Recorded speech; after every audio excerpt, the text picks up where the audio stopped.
ओम शांति। आज 12 अगस्त 2023 बाबा के महावाक्य। बाबा कहते, मीठे बच्चे 21 जन्मों के लिए पुण्य का खाता जमा करना है। योग बल से पापों के खाते को भस्म करना है। 2 काम करने हैं। क्या करना है? 21 जन्मों के लिए पुण्य का खाता जमा करना है। योग बल से पापों के खाते को भस्म करना है। इसलिए अंतर्मुखी बनो। प्रश्न है, किस श्रीमत का पालन करने से वाणी से परे जाने का पुरुषार्थ सहज हो जाएगा? श्रीमत कहती है, बच्चे अंतर्मुखी हो जाओ, बाहर से कुछ भी ना बोलो। इस श्रीमत को पालन करेंगे तो सहज ही वाणी से परे जा सकेंगे। जितना याद करेंगे, स्वदर्शन चक्र फिराएंगे, उतना कमाई जमा होती जाएगी। याद के लिए अमृत वेले का समय बहुत अच्छा है। उस समय उठकर अंतर्मुखी बन आत्म स्वरूप में स्थित हो बैठ जाओ।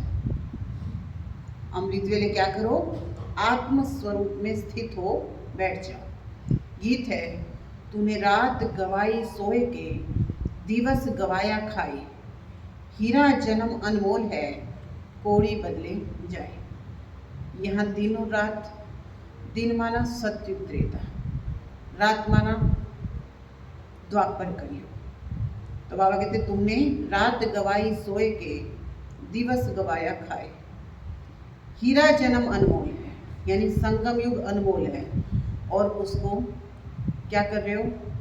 कोड़ी बदले जाए। उस हीरे जैसा जन्म को व्यर्थ में गवा रहे हैं। तो ओम शांति। ये कौन समझाते हैं? अंतर्मुखी हो जाओ, बाहर से कुछ भी ना बोलो, अपनी आत्मा के स्वरूप में स्थित होकर के बैठो। बाप बच्चों से कहते हैं, मुख से कुछ भी बोलो नहीं। राम राम आदि बहुत कहते आए हैं, परंतु उस कहने से मनुष्य पावन नहीं बन सकते। मनुष्य पतित से पावन तब बन सकते हैं जब पतित पावन बाप की श्रीमत पर चले। पतित पावन कहने से बाप याद आता है। बाप कहते हैं, तुम बरोबर पतित थे, अब तुम पावन बन रहे हो। सतयुग में कोई पतित होता नहीं है। 5000 वर्ष पहले जब भारत पावन था तो एक धर्म था। बाप तो सुख की सृष्टि रचेंगे। भारत सुख धाम था। लक्ष्मी नारायण, राम सीता आदि के मंदिर सतयुग त्रेता की निशानी है। सतयुग में लक्ष्मी नारायण की डिनोस्टी थी। यही भारत था जिसमें सूर्यवंशी चंद्रवंशी का राज्य चलता था, जो अब फिर से स्थापन हो रहा है। इसको कहा जाता है वर्ल्ड की हिस्ट्री ज्योग्राफी। ये मनुष्य ही तो जानेंगे। मनुष्य नहीं जानते तो जानवर से भी बदतर कहा जाता है। बाप को जानने के लिए कितने धक्के खाते हैं, परंतु जान नहीं सकते। तुम बाप के बच्चे बने हो। बाप अपना परिचय देते हैं। पहले परिचय नहीं था तो इसका परिणाम क्या हुआ? ऑर्फन, नास्तिक, निधन के बन पड़े। अभी तुम बाप के बने हो, बाप से वर्षा ले रहे हो। बड़ा भारी वर्षा है। 21 जन्म स्वर्ग की राजधानी मिलती है, कोई कम बात है क्या? लक्ष्मी नारायण को 5000 वर्ष हुआ राज्य करते। फिर से हिस्ट्री रिपीट होती है। बाप समझाते हैं, मेरी श्रीमत पर चलो, अंतर्मुखी बनो, बाहर मुखी मत बनो। अब इस समय है घोर अंधियारा। इसको रात कहा जाता है। अभी सवेरा आ रहा है। कलयुग अंत को घोर अंधियारा और सत्युग को घोर सोझरा कहते हैं। बाप कहते हैं मैं आता हूँ संगम पर, जब सब मनुष्य पतित हैं। अभी तुम बच्चों को सुख का वर्षा देने आया हूँ। विनाश सामने खड़ा है। बहुत गई, थोड़ी रही, इसलिए अब जल्दी जल्दी पुरुषार्थ कर बेहद के बाप से वर्षा लो। जैसे सब ले रहे हैं, सब पुरुषार्थी हैं। अब सबको स्वीट होम वाणी से परे जाना है। वो है हम आत्माओं का घर, निर्वाण धाम। धाम में कोई एक तो नहीं रहता ना। जितनी भी जीव आत्माएं हैं वो सभी शरीर छोड़कर जाएंगे अपने घर बाबा के पास। वो है निराकारी झाड़। निर्वाण धाम को क्या बोला? निराकारी झाड़। और इस दुनिया को क्या बोला? साकारी झाड़। तो जैसे चित्र में झाड़ दिखाते हैं वो है आत्माओं का घर, शांति धाम। फिर हम आएंगे सुख धाम। अभी 84 जन्मों का चक्र पूरा होता है। कलयुग के बाद सतयुग जरूर आना है। द्वापर के बाद कलयुग जरूर आएगा। बाप कहते मैं कलप के संगम युगे आता हूँ। पुरानी दुनिया का विनाश कराता हूँ। जब तक नई दुनिया स्थापन हो जाए तब तक इस पुरानी दुनिया में रहना पड़े। जब तक नया मकान बन जाए तब तक पुराने मकान में बैठे रहते हैं। बाबा कहते हैं फिर जब नया बने तो पुराने को तोड़ा जाता है। ये भी पुरानी चीज है। इसके विनाश के लिए महाभारत लड़ाई। बाप बैठ बच्चों को समझाते हैं। आत्मा समझती है।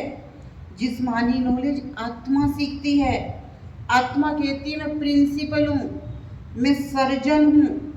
आत्मा की नॉलेज ना होने के कारण देह अभिमानी हो जाते हैं। आत्मा संस्कार लेकर जाती है। तुम बच्चे समझते हो शिव बाबा हम आत्माओं को समझा रहे हैं।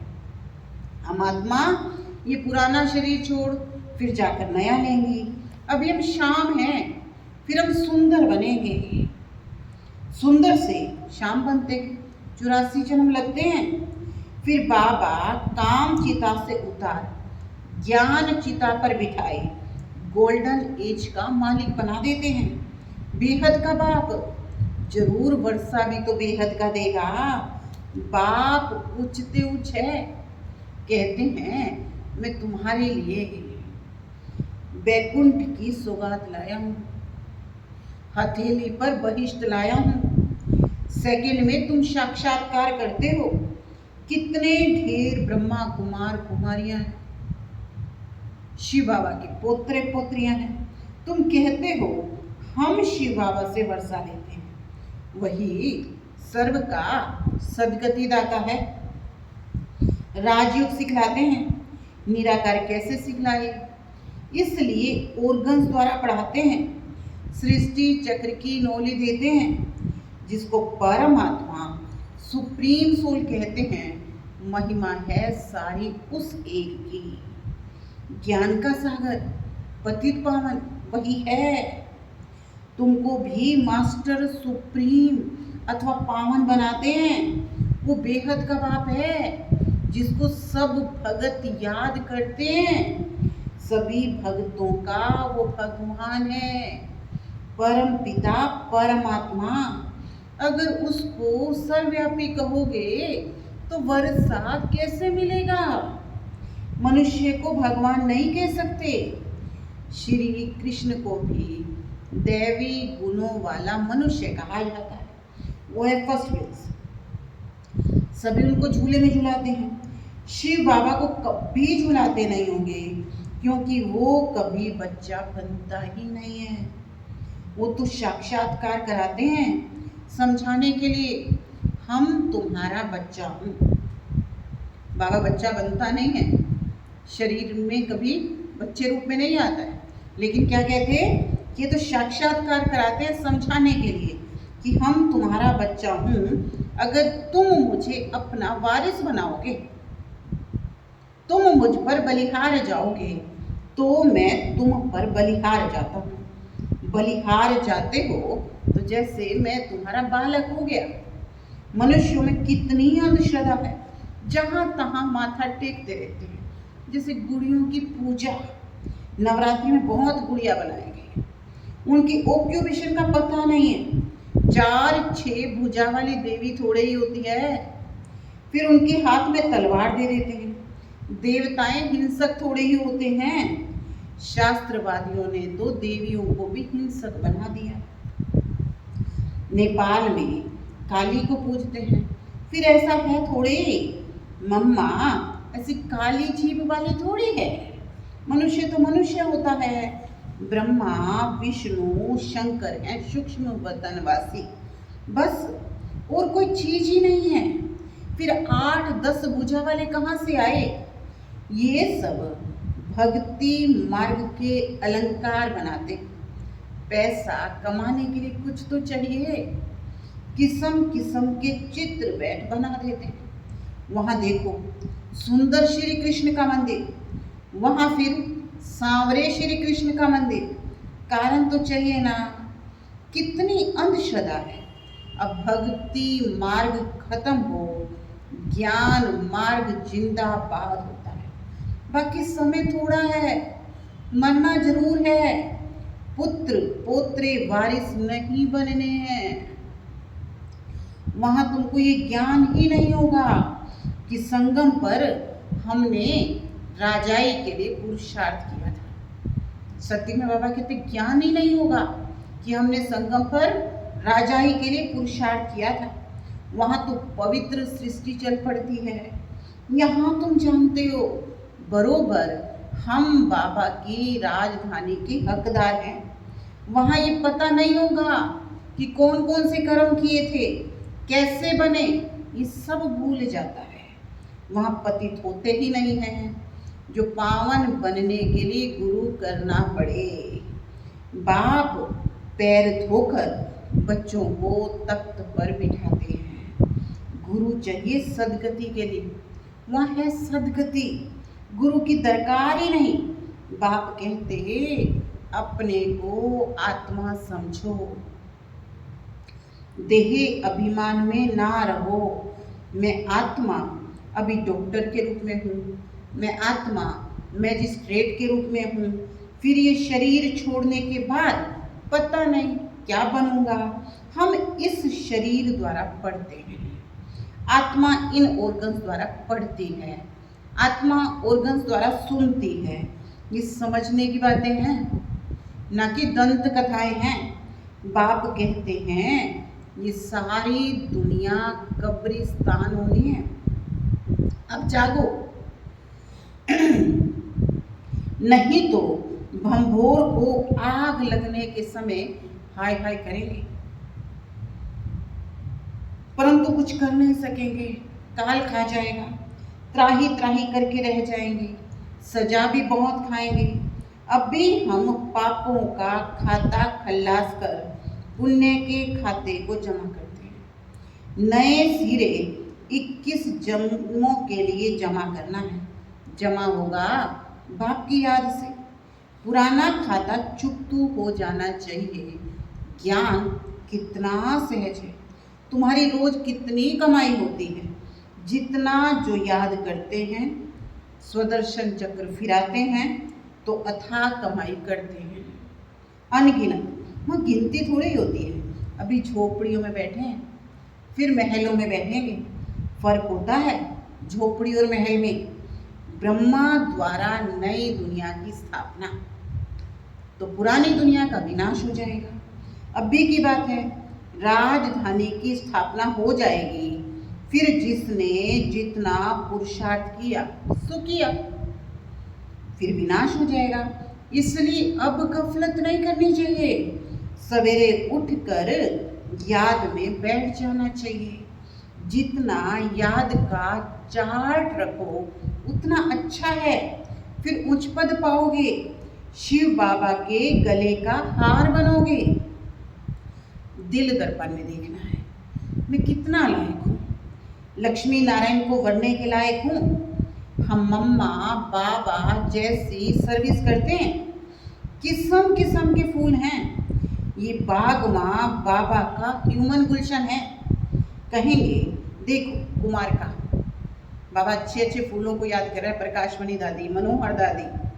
तो बाबा कहते देखो कुमार का यानी प्रकाशमणि दादी, मनोहर, कितने अच्छे अच्छे फूल हैं। अब बाबा रतनमणि दादी को याद कर रहे हैं, रतन जोत।